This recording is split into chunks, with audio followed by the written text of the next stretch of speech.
C'est la chronique de Benjamin qui commence par une chanson vraiment pas zinzin. Mais faut profiter, ça sera certainement, peut-être bientôt, plus fait par des humains.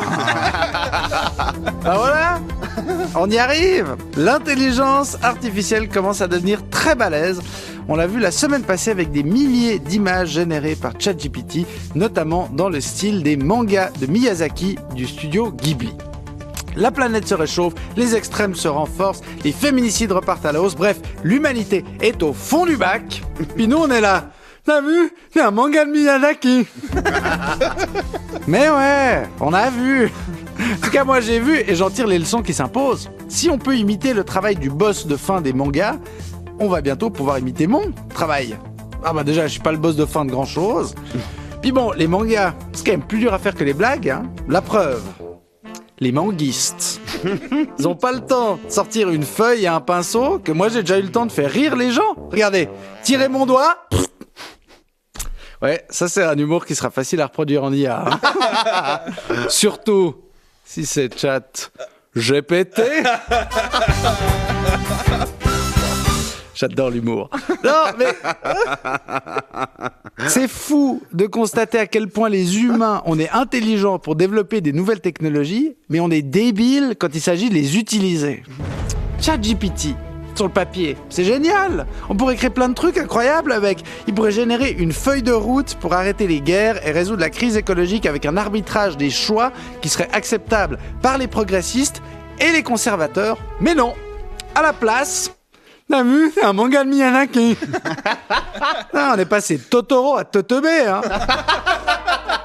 La palme de l'utilisation la plus débile de la mise à jour de ChatGPT revient à la Maison Blanche, qui a posté sur X une image d'une ressortissante dominicaine menottée et en pleurs dans le style de Miyazaki.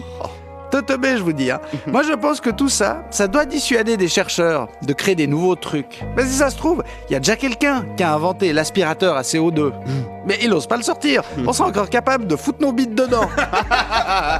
Mais la prochaine invention, ce sera certainement pas ça. Ce sera des processeurs graphiques plus efficaces. Oui, parce que ceux de ChatGPT ont fondu. Il y avait trop de monde qui générait des mangas en même temps. C'est quand même bien de se rappeler que notre inconséquence, même artificielle, a des impacts réels. Et on va pas vers le beau, hein, parce que maintenant, l'intelligence artificielle est partout. Sur WhatsApp et Instagram, vous avez peut-être vu, on peut poser des questions à Meta AI. Et avec la dernière mise à jour de l'iPhone, on a accès à Apple Intelligence, une intelligence artificielle made in Apple, mais avec un peu de ChatGPT dedans. J'ai pas tout compris. J'ai juste que je sais plus à qui je dois poser les questions sur mon smartphone. Avec toutes ces IA dans mon téléphone, ça va devenir passif-agressif. J'ai un peu l'impression d'être un gamin en 2 parents qui vont se séparer. Non, mais demande à Meta, qui sait tout mieux que moi. Et qu'est-ce qu'il va me dire, mon téléphone, quand j'en voudrais un nouveau? Et puis quoi encore? Son USB-C plus RSSA?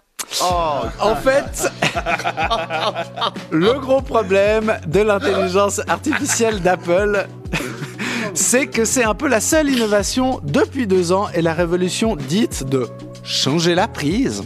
Hein, comme dirait Nathanaël Rocha, bientôt, la seule qui aura des bonnes idées de nouveaux produits chez Apple, ce sera l'intelligence artificielle d'Apple.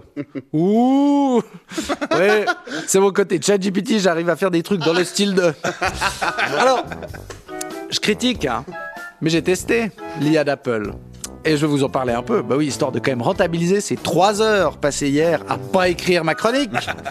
Alors j'ai pu générer des illustrations dans le style de Pixar, genre moi habillé en mage devant un volcan. Et c'est pratique, hein, parce que combien de fois, dans ma vie d'adulte, je me suis dit, oh, mais si seulement j'avais une illustration de moi en mage devant un volcan. J'ai aussi testé la fonction résumer ses mails.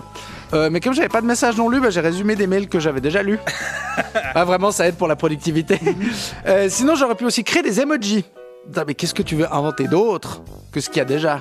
Là, ils viennent d'ajouter l'emoji betterave.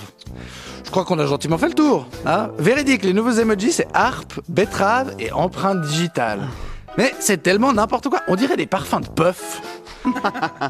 Écoutez, ça va être super tout ça. Voilà, pas étonnant qu'il y ait de plus en plus de gens qui utilisent ChatGPT à la place d'un vrai psy.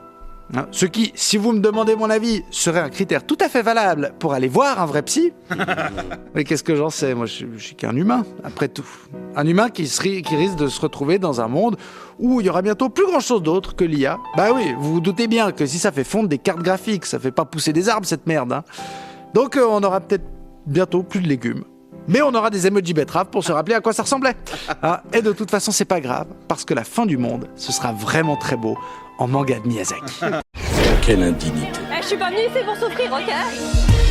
Nous sommes sur le service public. Foutu pour foutu. Ce n'est pas l'idée, voyez-vous, que je me fais du service public. C'est une honte. Benjamin Descoster.